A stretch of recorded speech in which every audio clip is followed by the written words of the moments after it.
Um, this is basically just my personal deck building series, I guess. What I'm going to be doing is I am going to be. I have a couple. I'm going to redo all of these. I'm going to be prepping a couple of decks to go into a match and be able to play Phil. Now, what's Phil? Now, I mean Phil as in Fill, not Philadelphia or something like that. Phil means that basically you play the hero that fills whatever role your party needs. Um, whether that be ADC or jungle or caster or an offlaner, which is what I'm going to be building now. Um, and what I'm going to be doing as well is I'm going to be making a deck for a hero that I still need to level up to level 3. Because at level 3 you get card packs. So I want to get almost everybody to at least level 3. No, I'm going to get everybody to level 3 at minimum. And then after that I'll start to focus down on a few heroes. I mean, I have focused a few heroes already, mostly just Grim and Murdoch here. But as you can see, a bunch of them are already at level 3, so I'm running out of options here. But the one we're going to be doing, as the names suggest, is FengMao. Um, FengMao. Yeah, this is probably going to be an offlane build. He can also jungle. He can also play support. Um, Very useful. He has a lot of utility. So what I'm actually going to be going with, however, is I'm not going to go for the Centurion. I don't need the extra health, and giving minions that extra health isn't really going to help them out that much either. Um, what I will be getting, however, is the Arc Magus Prime card, because I want to be able to solo push towers. Okay, and if we get Prime Orb, I can split push the tower. Because I mean, the meta right now is just build pure damage, but I'm not going to do that. I'm going to go anti-meta. I'm not going to build a meta deck for FengMao. I'm going to build a bit of a custom deck.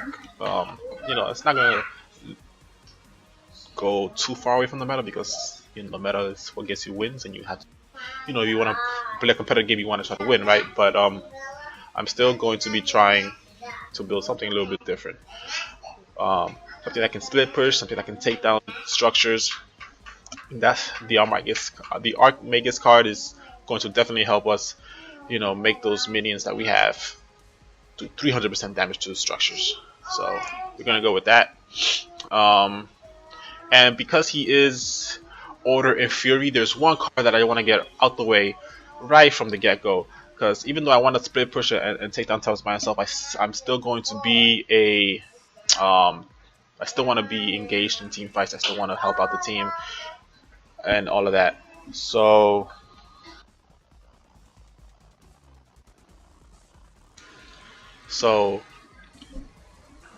we're gonna go here and just grab Honor the Pure right from the get-go. Honor the Pure. Uh, I'm going to upgrade it. You don't have to upgrade it at all. But the final build that I'm gonna go for is a 12-12-9-9-9-9 build. So obviously this is gonna be there the entirety of the match, or for the majority of the match. So we're gonna just make it a 9-point card just to have the math be be accurate. I go for the health because somebody like FengMao, the extra 120 mana, it's not gonna help much. Might as well just have the 200 extra health there. Plus the 500 shield. Make him a little bit of survivability, and that's gonna be the type of theme. It's just make him generally kind of tough to kill, right? So with that whole idea behind him, we just want to make him tough to kill and hitting hard, right? We're gonna kind of work in reverse here, right? Okay, so we're gonna actually go, people, bear with me. We're gonna go with Bright Steel Plate here. A lot of basic armor and crit chance. I'm not building in the order that I'm like I'm not gonna be adding the cards in the deck in the order that I'm gonna be building them in a match. It'll all make sense by the end. So price still play here. This is going to be end game our 12-point card, right? So early game I still want to get this card online, so we're gonna make a early game variant with just triple basic armor here. Early game, there's no real point in increasing its crit chance. 8% crit chance this early in the game. You know, it's a 6-point card. It's a really early game card. It's still is enough. There's no reason to upgrade the crit chance that early on. And we're gonna get its energy armor counterpart here, or ability armor counterpart, which is Golden Veil, with the same thing, just triple barrier. But then we're gonna make the late game variants here, which is going to be a double guard and a major wound. That's gonna get the crit chance from this one card up to 20%, and same thing here, 20%. So total crit chance late game build of 20% from the defensive cards here. So far very defensive. 1, 2, 3, 4, 5. We have 5 cards here, but only 3 of these are going, you know, like these are the same cards, obviously. So we only really have 3 cards done here so far. And we've already satisfied his armor and his crit chance, right? Late game, early game we're gonna be having a small little 16% increase to crit chance, but then late game we're gonna have that's gonna jump up to a 40% crit chance. What we need in order to make crit chance work, however, is power and attack speed, with a little bit of basic penetration in there, and of course we're gonna get a crit bonus as well. So if we go with the crit bonus here first, right? We have a couple of options.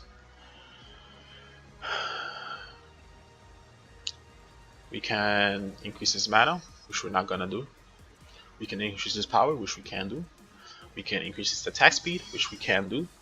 We can increase his lifesteal, which we can do. And that's another lifesteal. I am debating between lifesteal or attack speed, but maybe we'll come back to this. If we look at the attack speed cards here right from the get-go, this card here is excellent value early game for a really big power bump in damage. So what I'm thinking is that we're gonna do 2 6-point builds, 6-point wind cover blades here with just nothing but power, just to really get the majority of the power that we're gonna have for the rest of the game. What that means is that our crit bonus card, however, should be a lifesteal one, because this is going to give us power and attack speed. So we have 3 late game cards already. That means we have room for 3 more. I'm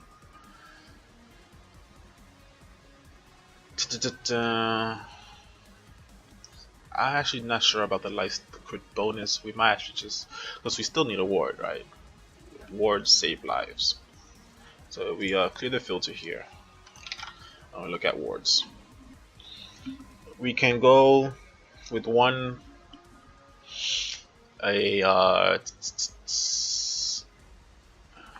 so it's either gonna be a Guardians or Brawler's ward, because the Magus and Sage, which is the exact same thing. So you know, you gotta ask yourself, what's a little bit better, the 50 points of health or the 30 points of mana? This early on, I mean, yeah, I'll just go with the mana, to be honest. We don't need any more health. Health isn't that efficient anyways. I'd rather just increase the mana by a little bit. But we're not going to actually put any mana upgrades. That's just going to be one of our 9-point cards. Probably the first card we build. Um, call me old school. I like to put the strikes in there. I don't like to flip flop it too much or mix it up with the casts too much, even though it's the same thing. 9-point card here, just full power. Yeah, that'll just, you get the ward super early, right? Probably the first card you get aside from the starting cards. Talking about starting cards, we should probably get those. This FengMao. The tank meta is dead, but this is a tank FengMao.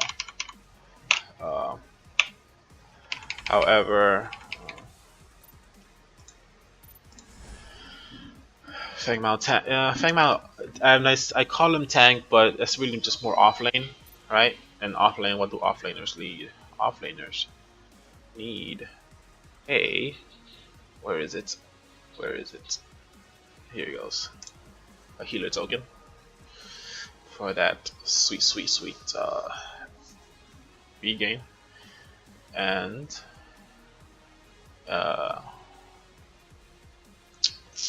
this is where I debate a lot with myself.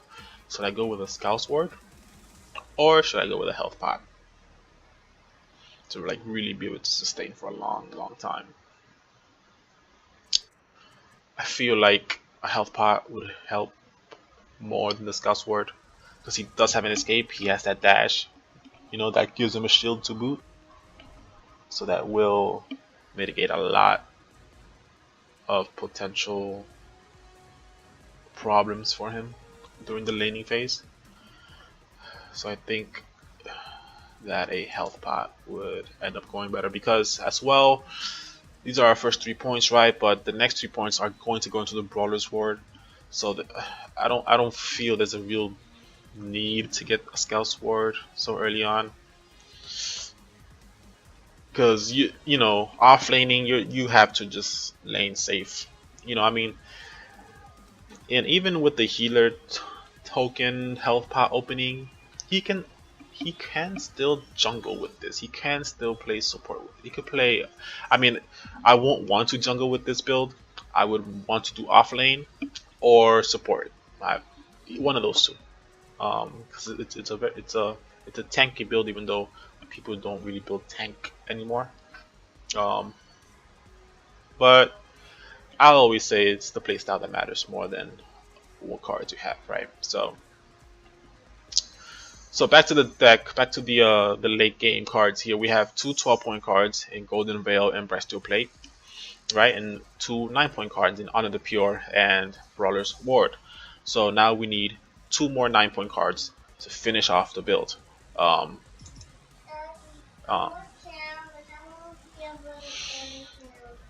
So then, okay, what's this bone dice here?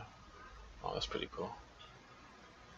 I see these while critically wounded cards. I always think of Greystone. It's just critically wounded Greystone. He gets into his critically wounded state twice per fight if it's a super like drawn out chain fight because of his ult.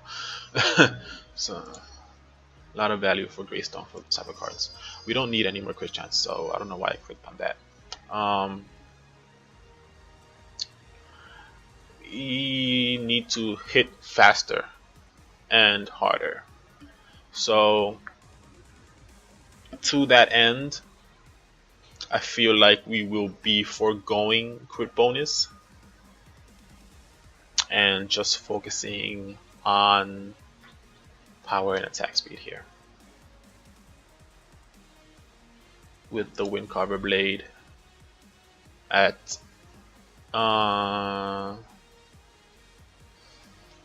minus strike, kinetic, major strike, and then we'll do the exact same thing on another one. Minus strike, kinetic, and major strike. Not that much attack speed. He doesn't really need that much attack speed, right? He needs to just hit harder, and we have a lot of cards here for bulkiness. He's going to, the attack meta is dead, but he is still going to be very difficult to kill, and he's going to be hitting quite hard, right? He's not going to be a pushover by any means. Uh, we have 5 slots here left, right? So what I'm thinking would be a good idea. I mean, 5 slots is only enough for one one fully upgraded card, but I don't know who that is. Okay, I'll be back later.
Oh, sorry about that unexpected delivery.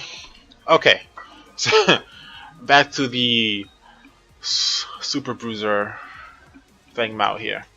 Um, and my whole line of thought in terms of building him like this is he's gonna be diving a lot, right? That his target isn't gonna be Gruxes and Chimeras and even casters like Gideon or whatever. His target is going to be the ADCs. It's going to be the Twin Blasts, the Murdochs. That's who he's going to go after. So he needs to have this defense, right? He needs to have the ability armor in order to not get melted by a Gideon meteor. And he needs to have some basic armor to be able to, you know, really get on the ADC, because he's really good at that. Because he has his slow, he has his regular attack, obviously, his dash. He's a really good guy. He's an assassin. He can not an assassin, but he can very targeted type of assault. He has a very targeted type of assault. He knows who he's gonna go for, and that's what you need to play at. And these other cards here is just the build lends itself to less engage in team fights, but I have a target, and if that target shows up, that's who I'm going to prioritize. Okay, his target, of course, being the ADCs, and then the mages, and then other fighters, and then if they happen to have a tank, then the tank. But that's pretty much going to be the priority of it. So anyways,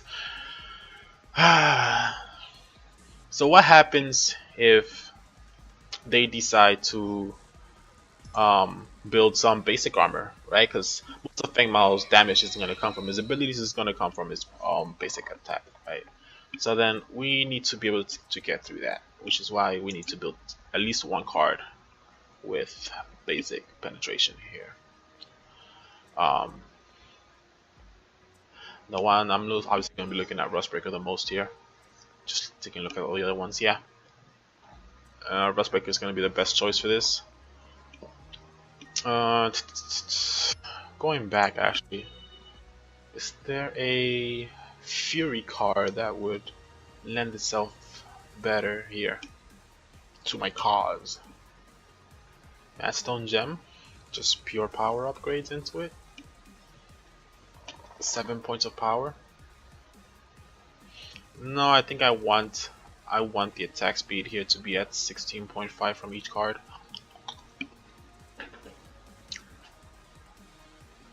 Yeah, I think I want to be just like that. And the order that we're gonna build it is pretty simple. We obviously start off with the basic cards. We go into the Brawler Sword here. After the Brawler Sword, we get the Honor the Pure, because we need to have that as soon as possible. Because even though you might not be that high of a level, if you're offlaning, you kind of will be, and this scales very well with your level. The only thing is that you don't need to. So I say, yeah, get the Brawler Sword, upgrade it to 9 points, right, to get that damage spike that you need, and you do need that damage spike. This is 6, 7, 8 points of power and 1 point of mana, right? So you're gonna need that power spike. Then you go into Honor the Pure, but you don't upgrade it. You leave the health for last. Honor the Pure does not need to be upgraded whatsoever. It's there for its active. So Honor the Pure, then you go into your weak Bright Steel Plate and your weak Golden Veil. See, at this point you're gonna have what? You're gonna have Potion, Healer Token, Brawler Sword, Honor the Pure, weak Golden Veil, weak Bright Steel Plate. Alright, that's your 6 slots. Okay. After that, the Wind Carver Blade is going to take the spot of these two cards. Depending on how the match is going, you decide whichever one you want to get rid of, either the Health Pot or the Healer Token.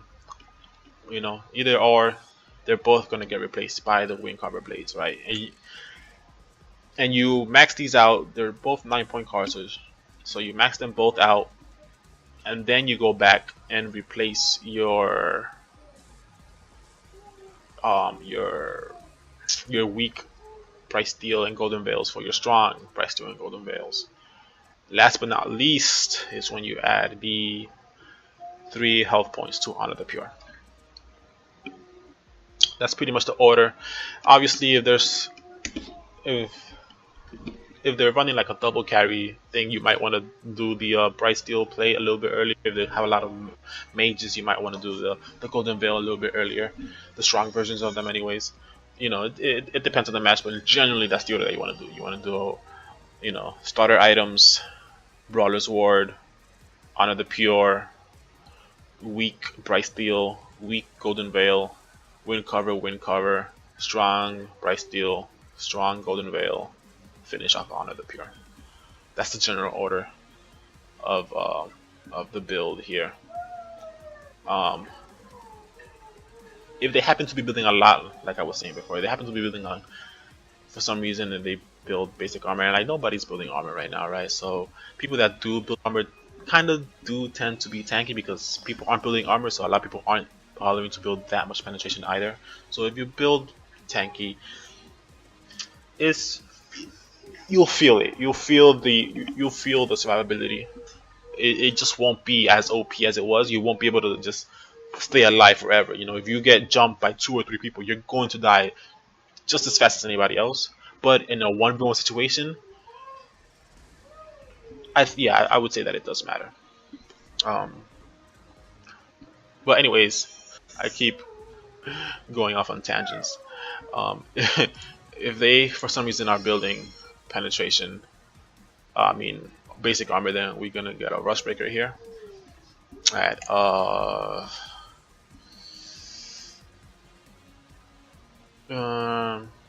yeah, just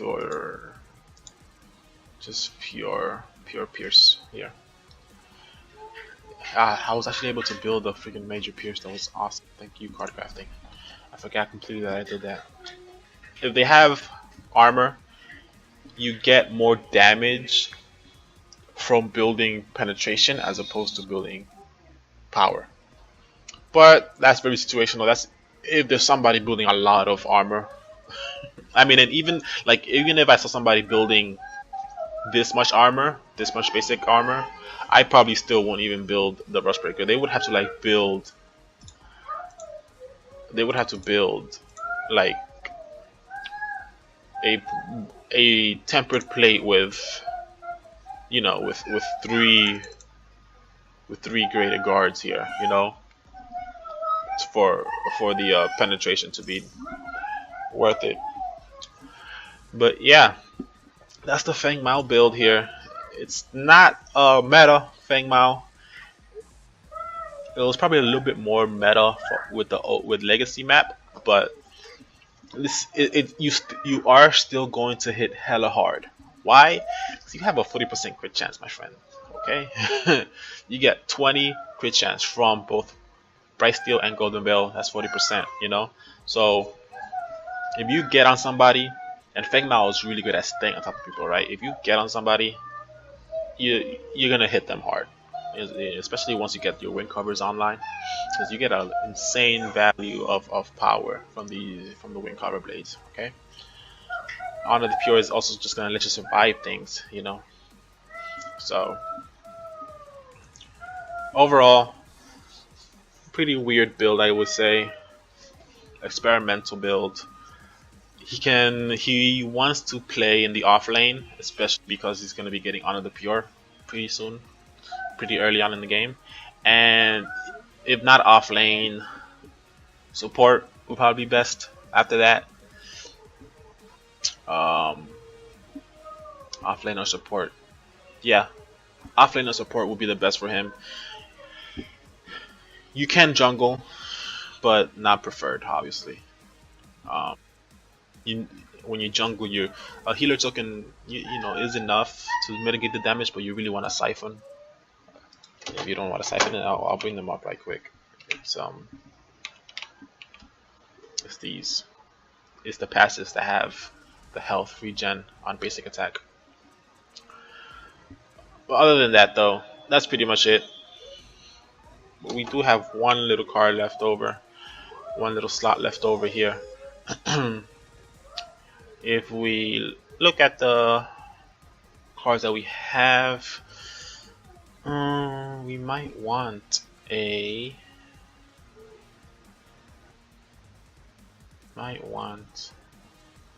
strike token, maybe, or maybe we put the early game Scout Sword. Maybe we do that. And I think about it, and I just don't want to. I just don't want to. Bump juice could be useful. It gives 85 health.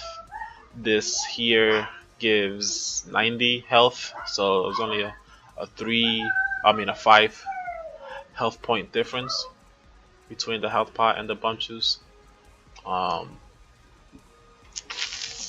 Yeah, maybe we go for the bump juice instead of the health potion. Yeah, let's maybe go for both. Super survivability, huh? I mean, we're not gonna use both. We're just not. We really are not gonna use both. That juke is 40. How much does the mana pocket? The mana pocket's 40, a little bit more than 40. I think it gives what? 49? Whatever. The Zap and Bump Juice have actually gotten a lot stronger than they used to be. So anyways, I think we're gonna leave it at that. Just double health pot. If I need it, I'm not gonna need it though. I'm not. I'm just not. I'm not gonna need it. Let's keep the bump juice instead of the health pot, and let's do. Should we do a siphon just in case the team needs a fill? He's a jungle fill. He has access to a couple sites. I would prefer the Siphon though on him. The only thing about the Siphon is that we won't be able to upgrade it, which is fine.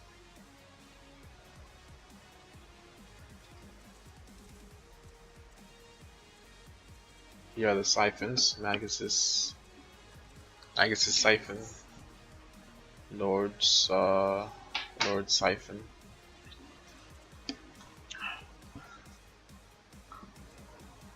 I mean, if we can't upgrade it, we might as well not even freaking get the one that requires a fully upgraded bonus, right? Might as well just get the one that is fully upgraded from the get-go. And remember, this is a fill build, so even though I prefer to do support off lane, I can do jungle as well. So let's go ahead and add this just like that, just in case we do have to go into the jungle with FengMao. We'll be able to just equip a Lord Siphon just and get, you know, little mana regain, health and mana. We're still gonna be going into the Brawler's Ward first. If we jungle go, we'll start with the Siphon, I guess, for the added sustain in the jungle. But usually I'm not even gonna. I probably won't go into this. This is just there for the just in case, right? Because the off lane isn't a very popular role, so you'll probably, if you call it, you'll probably get it. So you know, all in all, we have a couple of situational cards, and we have our main type of build here that we can always rely on to get us to do what we need to do. Yeah, but I think Wind Cover is the best card for attack speed and power. Yeah, attack speed and power is gonna be the Wind Cover. There's nothing else. The only other one would be the Whirling Wand, but which actually would be the same thing. 16.5 attack speed, and I could just do full power upgrades on them. It's the same fucking card, to be honest. All they did was flip around the allocation of, this is a bit more power oriented, this is a little bit more attack speed oriented. But if you upgrade them, you can upgrade them so that they will be the exact same stats at the end. You know, so it's pointless, right? I might as well just keep it just like that. Yeah. 18 and 18 is 36, plus another 6 is 42. So 42 and 42 power. That's a really big power bump right there with a good amount of attack speed. And the thing, you know, is that you don't really need a lot of attack speed. The attack speed is just to kind of just take the edge off of his final swing a little bit. So the attack speed that you get from these two cards and the two upgrades in them is gonna be more than enough. But yeah, that's my FengMao quote-unquote tank build. Bye bye all.